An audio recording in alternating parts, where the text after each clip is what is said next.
Chapter 11. The Conspiracy. Caesar's greatness and glory came at last to a very sudden and violent end. He was assassinated.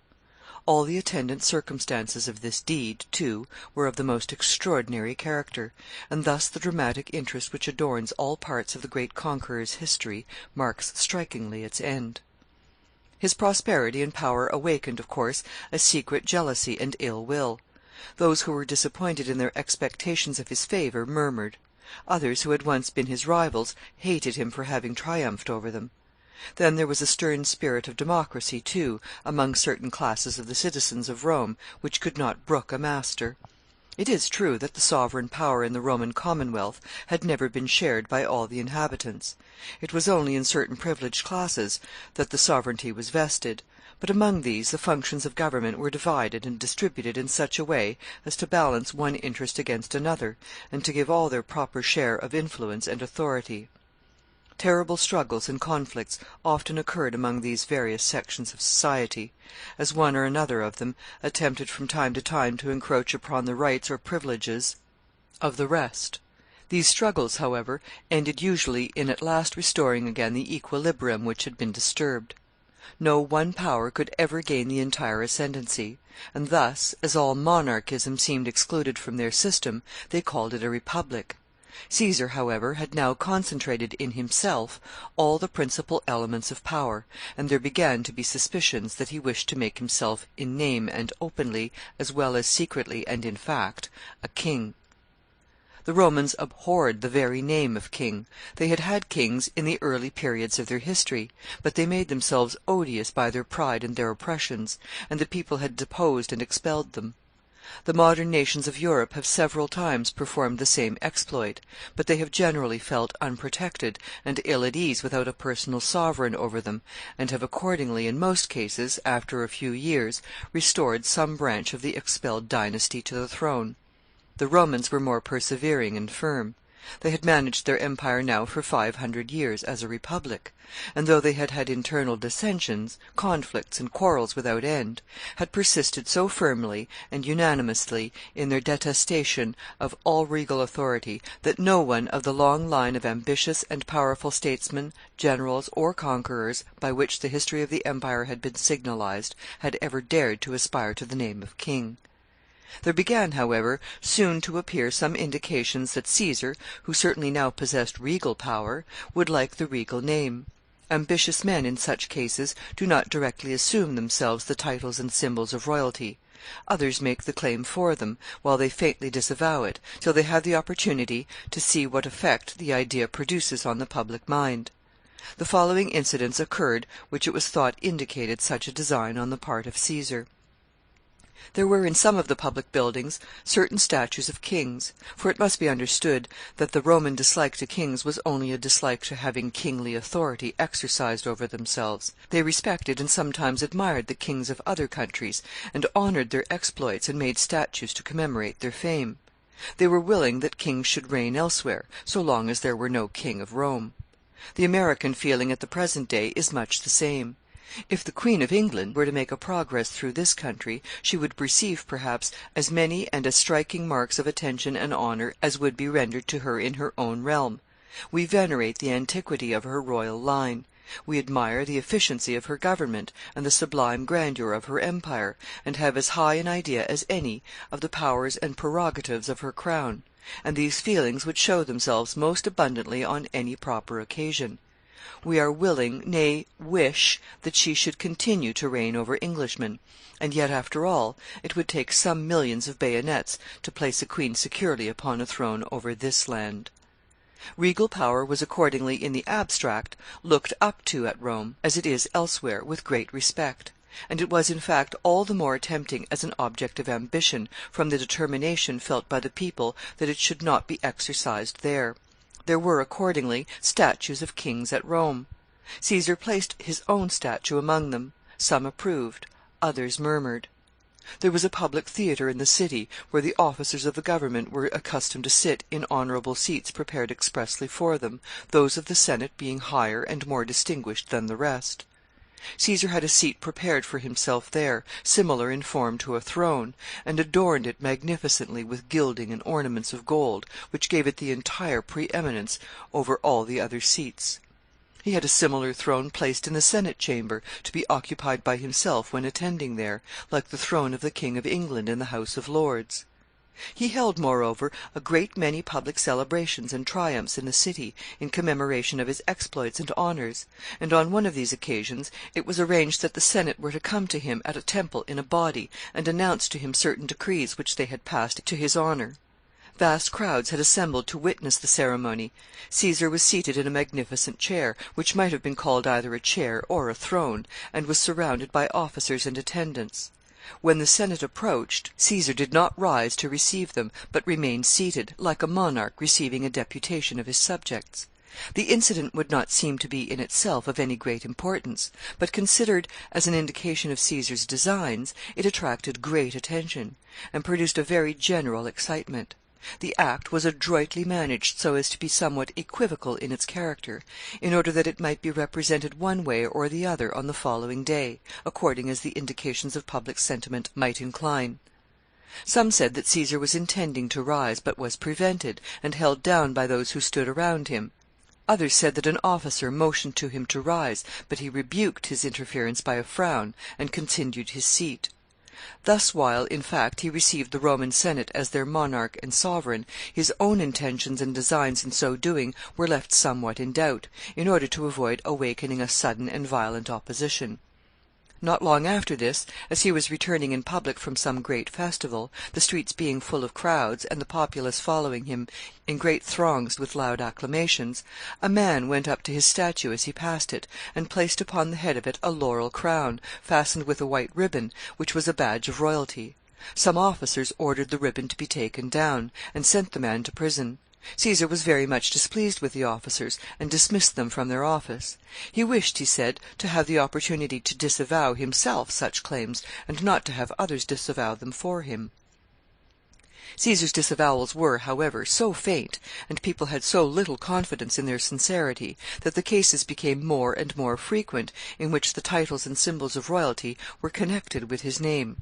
The people who wished to gain his favor saluted him in public with the name of Rex, the Latin word for king. He replied that his name was Caesar, not Rex, showing, however, no other signs of displeasure. On one great occasion, a high public officer, a near relative of his, repeatedly placed a diadem on his head, Caesar himself, as often as he did it, gently putting it off. At last he sent the diadem away to a temple that was near, saying that there was no king in Rome but Jupiter. In a word, all his conduct indicated that he wished to have it appear that the people were pressing the crown upon him, when he himself was steadily refusing it. This state of things produced a very strong and universal, though suppressed, excitement in the city. Parties were formed. Some began to be willing to make Caesar king. Others were determined to hazard their lives to prevent it. None dared, however, openly to utter their sentiments on either side. They expressed them by mysterious looks and dark intimations. At the time when Caesar refused to rise to receive the Senate, many of the members withdrew in silence, and with looks of offended dignity. When the crown was placed upon his statue or upon his own brow, a portion of the populace would applaud with loud acclamations; and whenever he disavowed these acts, either by words or counter actions of his own, an equally loud acclamation would arise from the other side. On the whole, however, the idea that Caesar was gradually advancing toward the kingdom steadily gained ground. And yet Caesar himself spoke frequently with great humility in respect to his pretensions and claims; and when he found public sentiment turning against the ambitious schemes he seems secretly to have cherished, he would present some excuse or explanation for his conduct plausible enough to answer the purpose of a disavowal. When he received the Senate, sitting like a king, on the occasion before referred to, when they read to him the decrees which they had passed in his favor, he replied to them that there was more need of diminishing the public honors which he received than of increasing them.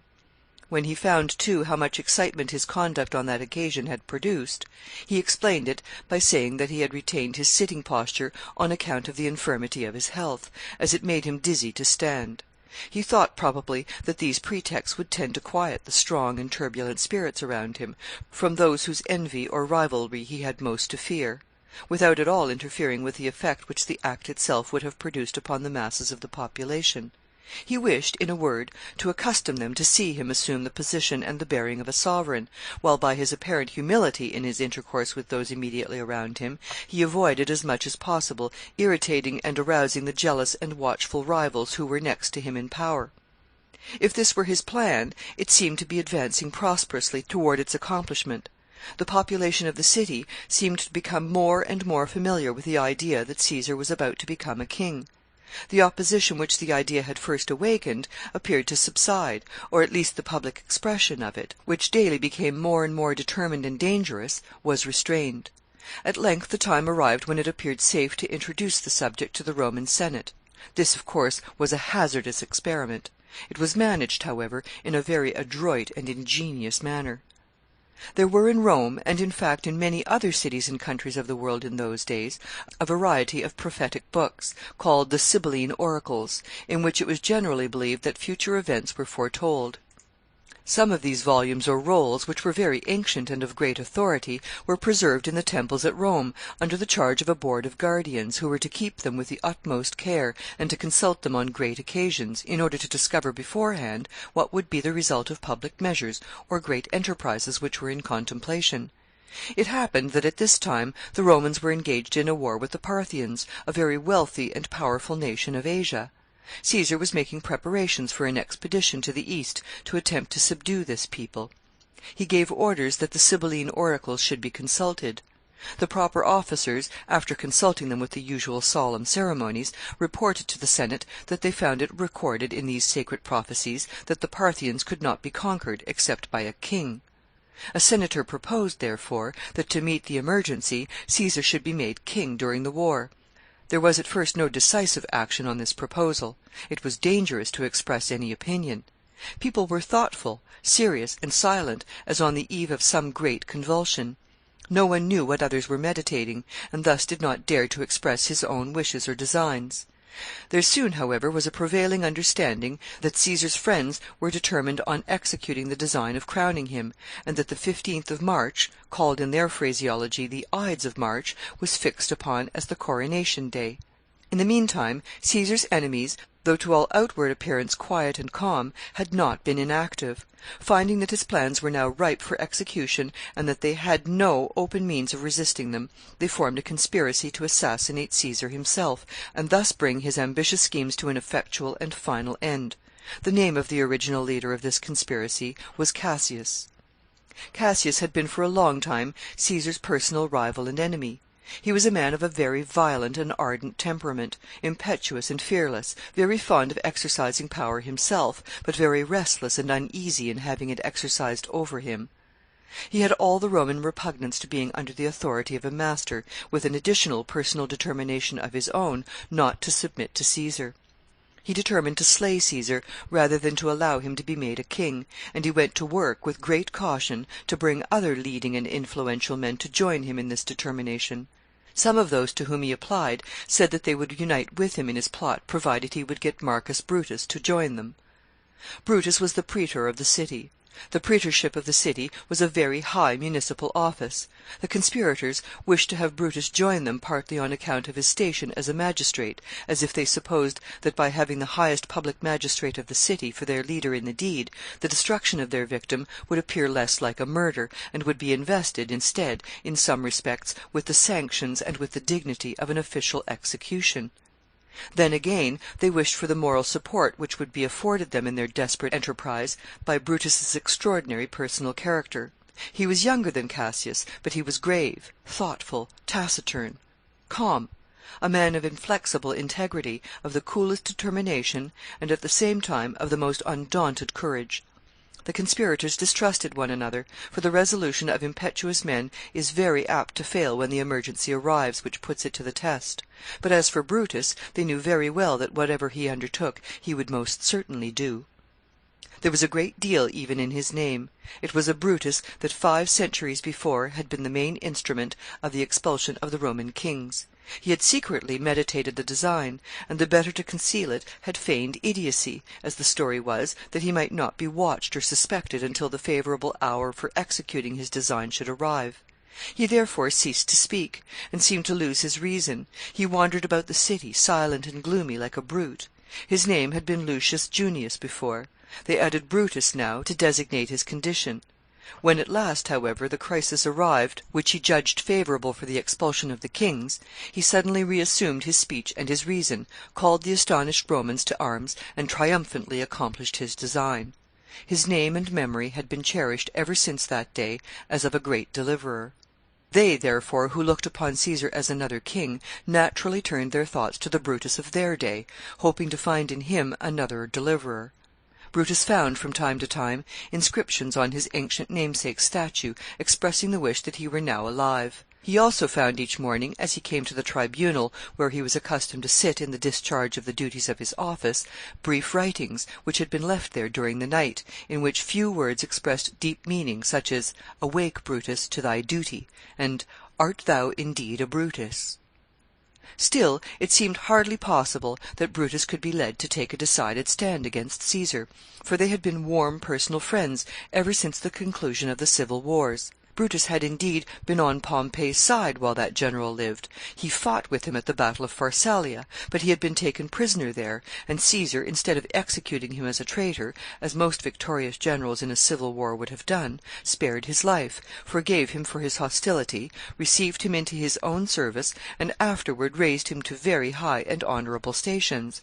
He gave him the government of the richest province, and after his return from it, loaded with wealth and honors, he made him praetor of the city. In a word, it would seem that he had done everything which it was possible to do to make him one of his most trustworthy and devoted friends. The men, therefore, to whom Cassius first applied, perhaps thought that they were very safe in saying that they would unite in the intended conspiracy if he would get Brutus to join them. They expected Cassius himself to make the attempt to secure the cooperation of Brutus, as Cassius was on terms of intimacy with him on account of a family connection.